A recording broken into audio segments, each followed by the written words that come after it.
Okay बेटा, अस्सलाम वालेकुम dear student, welcome to online classes. आज हमने फर्स्ट ईयर केमिस्ट्री का चैप्टर नंबर 3 स्टार्ट लेना है। चूँकि 9 क्लासेस में पहले 2 चैप्टर हो चुके हैं, chapter number 1 and chapter number 2।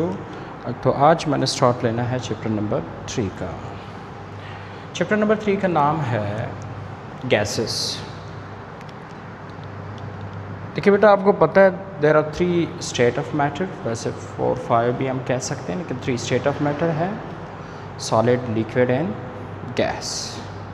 सब में जो बेसिक डिफरेंस है वो ये है कि जो सॉलिड है उसमें जो पार्टिकल्स होते हैं, उसके जो मॉलिक्यूल्स होते हैं बहुत करीब होते हैं, there is no intermolecular distance. लेकिन लिक्विड में थोड़ा सा बीच में डिस्टेंस आ जाता है, लेकिन गैस में डिस्टेंस बहुत ज़्यादा होता है। अब सारी बात है, जब गैस में डिस्टेंस ज़्यादा होगा तो इंटरमॉलिक्यूलर फोर्स बहुत वीक होगा, क्योंकि डिस्टेंस इनवर्सली प्रोपोर्शनल होता है इंटरमॉलिक्यूलर फोर्स से। तो आज हमने जिस स्टेट ऑफ मैटर को फोकस करना है वो है गैस। तो गैसेस में सबसे पहले हमने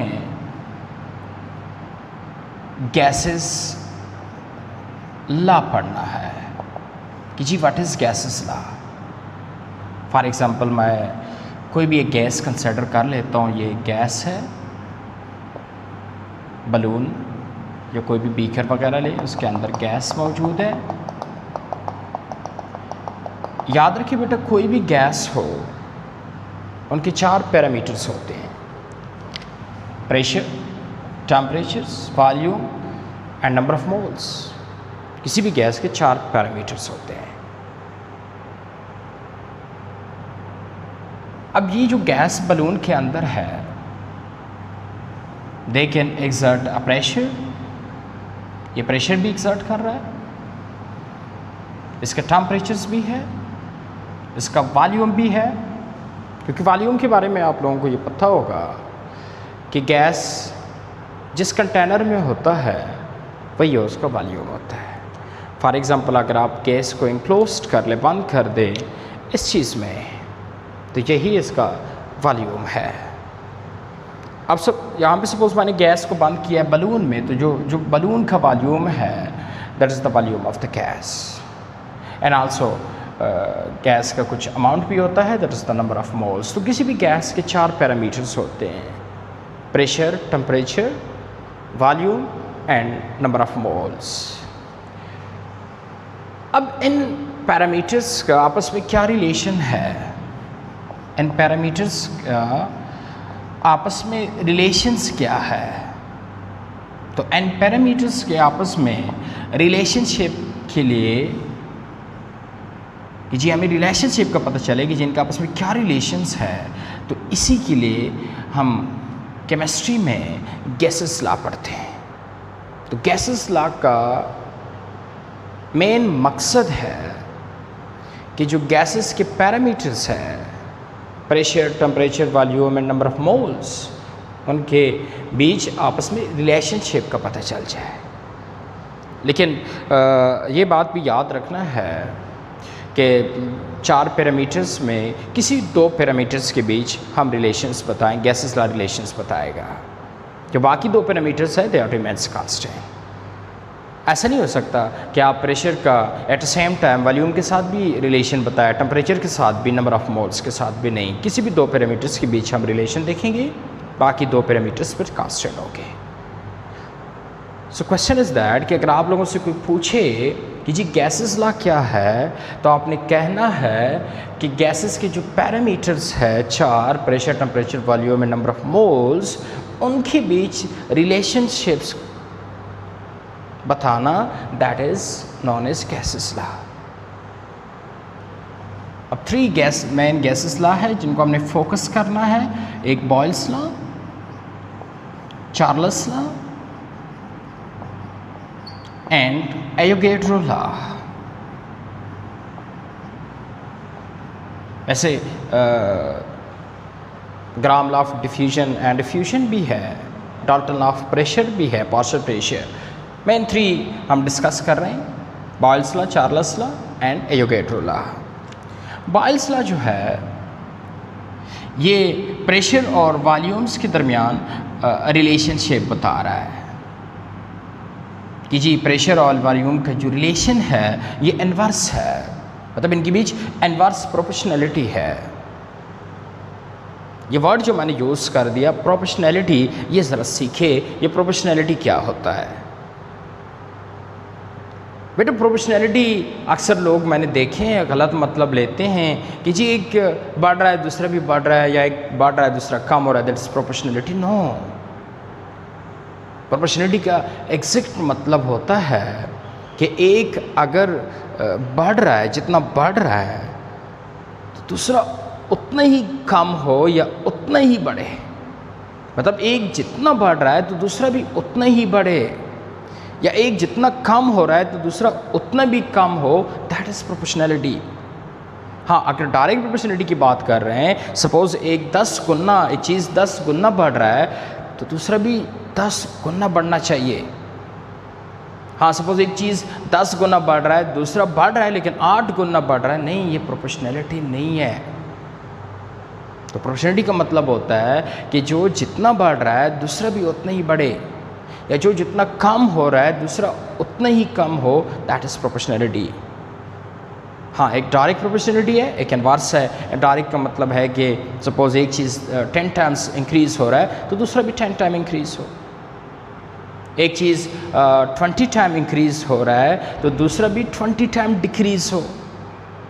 तो एक डायरेक्ट प्रोपोर्शनैलिटी हो गई और सेकंड इन्वर्स हो गई। बॉयल्स जो है वो जिन पैरामीटर्स के बीच रिलेशंस बता रहा है, that is pressure versus volume. कि जी प्रेशर और वॉल्यूम्स का जो रिलेशन है ये इन्वर्स है, इन्वर्स प्रोपोर्शनैलिटी है। मीन्स अगर आप गैस का प्रेशर्स बढ़ाएंगे तो उसका वॉल्यूम कम होगा, मतलब जितना आप प्रेशर इंक्रीज़ करेंगे उतना ही उस वॉल्यूम का गैस का वॉल्यूम डिक्रीज़ होगा। अच्छा, इसकी वजह क्या है कि सपोज़ हम प्रेशर इंक्रीज़ कर रहे हैं तो वॉल्यूम डिक्रीज़ क्यों होगा? सारी बात है, जब आप प्रेशर गैस पे इंक्रीज़ करेंगे तो वो molecule of the gas come close to each other, तो उसके मॉलिक्यूल करीब आ जाएंगे, करीब आने से उसका डिस्टेंस कम हो जाएगा। सो इसलिए हम कहते हैं कि जी प्रेशर वॉल्यूम के दरमियान जो प्रोपोर्शनैलिटी है ये इन्वर्स है। ओके, चार्ल्स जो है, हाँ यहाँ पे बहुत इंपॉर्टेंट एक एमसीक्यूज़ बताओ हम डिकेट के लिहाज से या ईटा के लिहाज से अक्सर पूछा जाता है कि वो कौन सा लॉ है जो एक क्वांटिटेटिव रिलेशंस दे रहा है प्रेशर वर्सेस वॉल्यूम के दरमियान। क्वांटिटेटिव रिलेशंस दे रहा है प्रेशर वर्सेस वॉल्यूम के दरमियान। The name of such law is Boyle's law. बात समझ आ रही है ना सबको? ये बॉयल्स लॉ है। ओके, सेकंड जो लॉ है दैट इज चार्ल्स। ये volume versus temperature, volume and temperatures के दरमियान रिलेशंस बता रहा है। इन दो पैरामीटर्स के दरमियान रिलेशंस बता रहा है कि जी टेम्परेचर ऑफ द गैस बढ़ने से वॉल्यूम ऑफ द गैस भी बढ़ रहा है। इसके दरमियान जो रिलेशन है वो डायरेक्ट है। और जो तीसरा लॉ है वो हमने बाद में डिटेल में वैसे भी डिस्कस करना है, दैट इज़ एवोगैड्रो लॉ। वो कह रहा है वो रिलेशंस बता रहा है volume versus number of molecule, कि नंबर ऑफ मोल्स बढ़ाने से वॉल्यूम ऑफ द गैस बढ़ रहा है। लेकिन उससे पहले जो मैंने बात की थी कि जो 4 पैरामीटर्स है उनमें किसी भी 2 पैरामीटर्स के दरमियान जब रिलेशंस बताया जाता है तो बाकी 2 पैरामीटर्स कांस्टेंट होंगे। तो जब बॉयल्स ने P वर्सेस V के बीच रिलेशंस बताया है तो एक्स मीन्स कि T और N जो है ये कांस्टेंट होगा, ये चेंज नहीं होगा, ये फैक्ट्स होगा। अगर ये कांस्टेंट नहीं है ये दोनों, तो फिर ये रिलेशन आपको नहीं मिल सकता।